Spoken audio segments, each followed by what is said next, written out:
Hello, কেমন আছো সবাই? Welcome back to Mum and Munchkin. আজ আমি তোমাদের সাথে যেই রেসিপিটা শেয়ার করব সেটা হলো দুধ শুক্তো। আমরা কিন্তু কম বেশি সবাই জানি শুক্তো বড় ছোট সকলের জন্যই কতটা হেলদি, এবং আয়ুর্বেদেও বলা থাকে শরীরকে শীতল রাখে কিন্তু এই শুক্তো।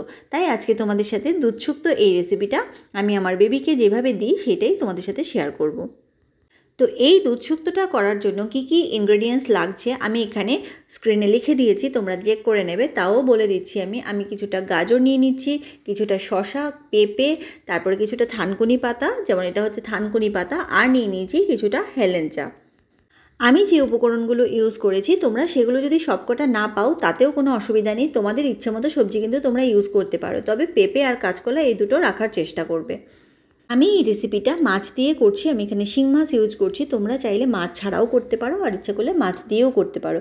আমি একটা শিং মাছ খুব ভালো করে ধুয়ে কেটে তার মধ্যে নুন হলুদ রাখিয়ে রেস্টে রেখে দিয়েছি 5 মিনিট। তারপরে দেখো একটা প্রেশার কুকার খুব ভালো করে গরম করে নিয়ে হিটটাকে একটু মিডিয়াম লোতে রেখে দিয়েছি, এবং তার মধ্যে দিয়ে দিচ্ছি আমি 1 চামচ মতো ঘি। ঘিটা হালকা গরম হয়ে আসলে তার মধ্যে 1 টিস্পুন মতো আমি মাস্টার্ড সিড মানে সর্ষে অ্যাড করে দিচ্ছি। তো এখানে দেখো সর্ষেটা 2-3 সেকেন্ডের মধ্যেই কিন্তু ফাটতে শুরু করবে, ঠিক এরকমভাবেই।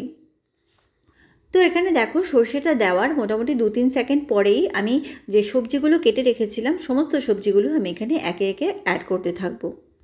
তো দেখো এখানে প্রথমেই দিয়ে দিচ্ছি পেঁপে, তারপর শসা দিয়ে দিলাম, দিয়ে দিচ্ছি ক্যারেটগুলো মানে গাজরগুলো দিয়ে দিচ্ছি, হেলেঞ্চাগুলোও দিয়ে দিচ্ছি, আর থানকুনি পাতা যেগুলো আছে সেগুলোকে আমি একটুখানি কুচিয়ে নিয়েছিলাম, তো সেইভাবে আমি এগুলোকে অ্যাড করে দিয়েছি।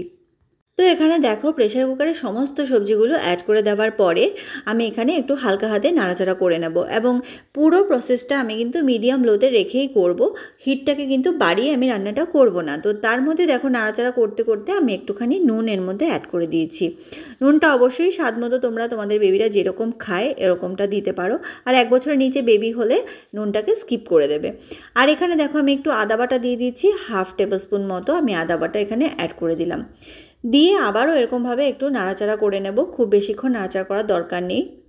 তো তারপরে দেখো আমি এখানে যে মাছগুলো ম্যারিনেট করে রেখেছিলাম হলুদ আর নুন দিয়ে, সেই মাছগুলো আমি এখানে অ্যাড করে দিচ্ছি। তোমরা যদি মাছটাকে এরকমভাবে না মেশাতে চাও তাহলে কিন্তু তোমরা অবশ্যই আগে থেকে সতে করে নিতে পারো, সেটা হতে পারে অলিভ অয়েল, হতে পারে ঘি, যে কোনো কিছুতে একটু সতে করে নিয়ে তো তারপরে তোমরা অ্যাড করতে পারো। তো মাছটা দিয়ে দেওয়ার পরে মোটামুটি 2 থেকে 3 মিনিট আমি একটু নাড়াচাড়া করে নিয়ে আমি দিয়ে দেবো এখানে 1/2 কাপ মতো জল। জলটা আমি অনেকটাই কম দিয়েছি, শুধু সবজিগুলো সেদ্ধ হওয়ার জন্য যেটুকু লাগবে আর কি, কারণ আমি যেহেতু পরে একটু মিল্ক অ্যাড করব সেই জন্য জলটা আমি একটু কমই দিয়েছি।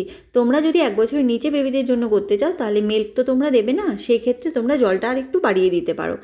তো এবার দেখো বয়েল হতে শুরু করেছে, আমি ঢাকা চাপা দিয়ে সিটি দিয়ে দিচ্ছি 3টে মতো।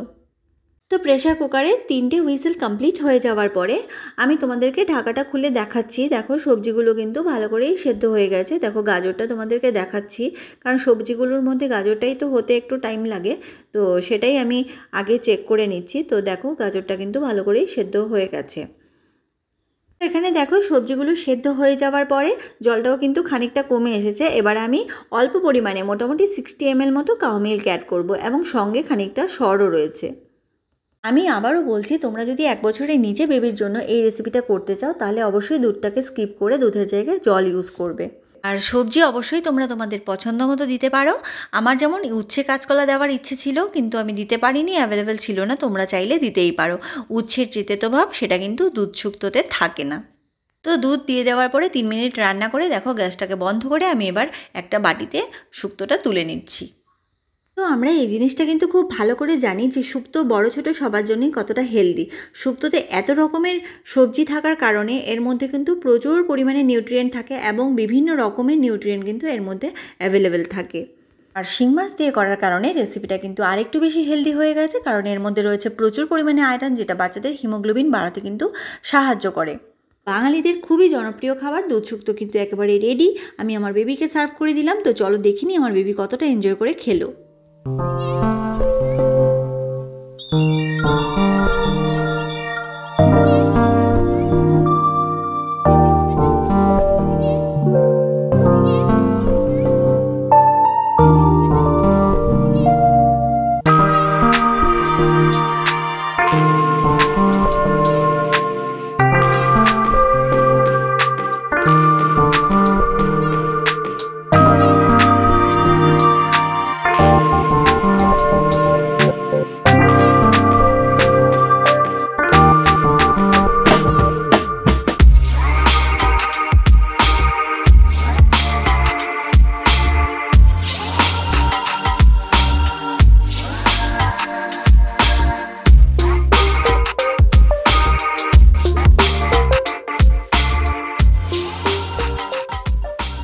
রেসিপিটা কেমন লাগলো অবশ্যই কিন্তু জানাবে। যদি ভালো লেগে থাকে লাইক কমেন্ট শেয়ার করে দেবে। আর যদি চ্যানেলে নতুন হয়ে থাকো তাহলে মাম অ্যান্ড মাঞ্চকিনের পাশে থাকা বেল আইকনটি ক্লিক করে মাম অ্যান্ড মাঞ্চকিনের সঙ্গে থেকো।